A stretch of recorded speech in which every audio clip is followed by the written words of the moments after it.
really wanted to understand is who you're doing business with, what money is flowing out, and are you meeting any contractual commitments and obligations associated with those dollars flowing out of my company? It really sounds easy. There's only one problem.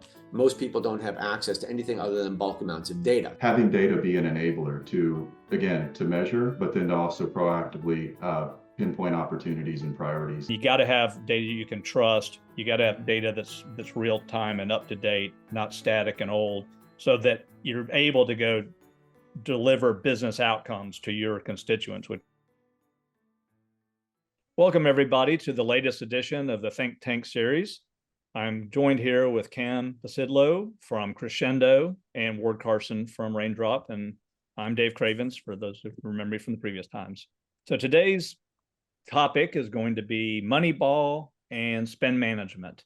And so just last week, I was kind of looking through one of the streaming services and trying to find something to watch, and came across an old movie from a while back ago where Brad Pitt was playing a guy named Billy Bean, who was kind of a behind the scenes number crunching kind of person, one of those kind of green eye shade kind of people from the old school. And he was actually able to take data that in a lot of cases, was not really meaningful to a lot of people. And he really turned around his team and really changed the game of baseball forever.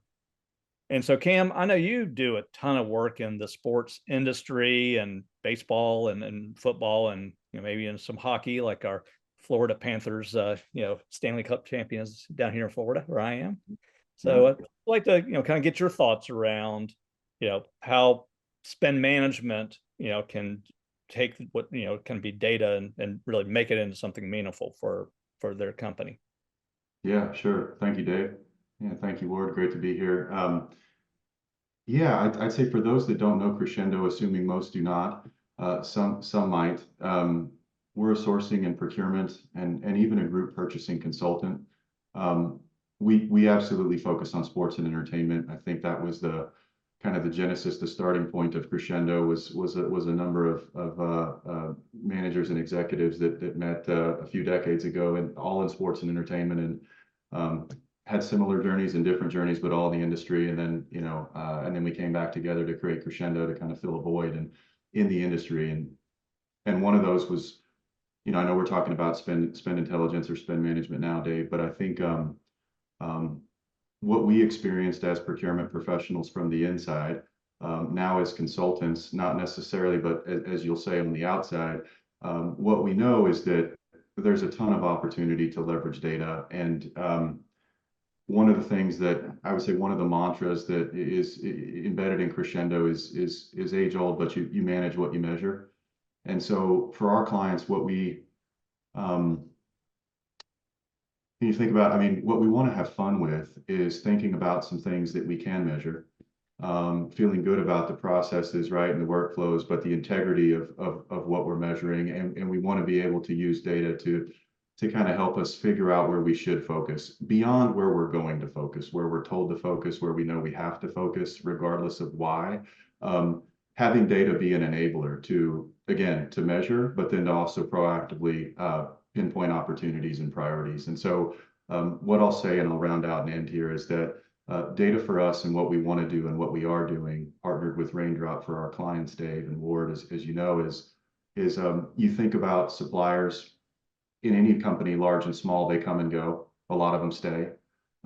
Contracts come and go. A lot of them stay. You maintain the historical spend and data, financial data, but spend and just in general spend changes, it fluctuates, but it's always incoming. And so where we start, the bedrock and the foundation, which is why we partnered with Raindrop, where we start on, and this is where Moneyball is just so perfect, is you think about suppliers and you think about your spend and your data and you think about the contracts. And so the different domains of data that you get, or the pains of the domains of data that you get, and the ability to build dimensional data around those and connect them. And so the starting point for us in a client, where we want to take a client and where we have clients today because of this partnership with Raindrop, is the ability to look at suppliers when they come in, when they leave, where they're at today, spend connected to them, down to the department level, down to the individual level. And where we ultimately want to take it, dimensional data is labor versus materials, and creating notifications and triggers and tolerances around, again, all those things. And for us, so much of the data is around events. A good majority of the expense in live events, Dave, is really around events, the show itself, the concert, the sporting event, the festival place. Vendors and contracts and business processes are often very different from maintaining a base building, state-of-the-art facility today versus what you're going to need to put on a series of Taylor Swift shows back to back. So I think that I'll really pause there and just say that data starts for us, the foundation and bedrock, and this partnership with Raindrop starts around those three things, and how we connect those for clients and show them, tell that story. I'll say, sitting with a department head or stakeholder to show them what can be monitored and measured. And then when things fall outside of a tolerance or off contract, or we're not driving to a category or to an item or to a class or even to a SKU together, what we're measuring and managing, like when things fall outside of a tolerance or things are triggered, stakeholders love to be able to know that and to be able to tell that story to, to finance as it relates to something they need for a budget or a reforecast. So not to get off subject, I think data is it's so critical, and it's in doing this from the inside and now servicing and trying to provide that value from the outside. We just didn't have flexible platforms and business processes that were integrated enough to really have that real time tolerance and discipline around change and deviation of contract, of vendor, and of spend, and what that means to an incentive or to a deal down to a SKU. And that is ultimately where we're taking our clients now. I think what you're saying is really meaningful. So it's like, hey, you're again, the sports world and the entertainment world and the concert world, which I love to go to concerts. So the idea is that they're going to be meaningful to the marketing people and the finance people and your business stakeholders. They can go get glazed over, if you start giving them a bunch of arcane things that are not meaningful to them. If you can put it in, use that data to help articulate a value, and it's like, hey, we're from procurement and here to help, but here's what that really means to you and how you're able to take this information. And you got to have data you can trust. You got to have data that's real time and up to date, not static and old, so that you're able to go deliver business outcomes to your constituents, which is in this case is the sportsing company. So that makes all the sense in the world to me. And then, Ward, I know you've been in procurement for a long time too. And I know you're a big baseball fan, Chicago native and a long-suffering Cubs fan. So I can, there's got to be a lot of things that you've had to go measure, whether it's KPIs or, as Cam was saying, or, around these different categories. So, what your thoughts are, it's like on this type of subject. Yeah. So here's the deal. Number one, I went to the Cubs-Giants game here in San Francisco last night. And of course, my Cubs lost, for shame. It's unbelievable. We're so bad. Okay, let's move on. Anyway, not much to cheer for in Chicago baseball.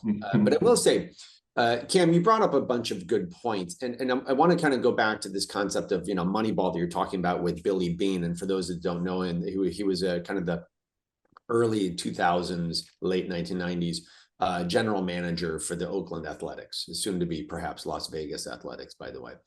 And Billy Beane brought, he effectively, to your point, Cameron, he changed us, I would say sports, not just baseball, Dave, is what you mentioned. Billy Beane had really two key procedures, and this goes in transfers to the world of business very, very easily. He had two kind of key procedures to select and retain his talent. The first was and related to developing statistical models. And the second is to ensure that those statistical models are used properly. So I'll take you back to in 1954, there was a University of Minnesota professor named Paul Meal, and I think it's Paul Meal, and he wrote a book. And he was what he did in his book, he was talking about statistical modeling and how you use data and turn it into actionable intelligence. And that's what we're talking about here. So anybody in the business world you have countless sources of data, and largely, let's be honest with each other, useless. So let's take, I have an ERP or 2 ERP systems, and I buy another company and they have maybe an ERP system or 2. And so I'm trying to jam that together. And I want to have one view of how the money leaves out of my company to my supply base. So you should be able to figure out how to plug multiple sources of data in. Maybe you have your purchasing card system, and maybe you have your T&E card system, and maybe you have multiple different ERP systems, and there's a bunch of ways money flows out of a company. What you really want to understand is who you're doing business with, what money is flowing out, and are you meeting any contractual commitments and obligations associated with those dollars flowing out of my company. It really sounds easy. There's only one problem. Most people don't have access to anything other than bulk amounts of data. So Cam, hey, how much am I spending on my Microsoft contract this year? I have Amazon, I have Amazon, web services, and I get a 5% or a 10% or a gazillion percent discount from them. And I want a deeper discount because I realize I'm spending twice as much as I had planned on. My engineering department is using more. My IT department is using more.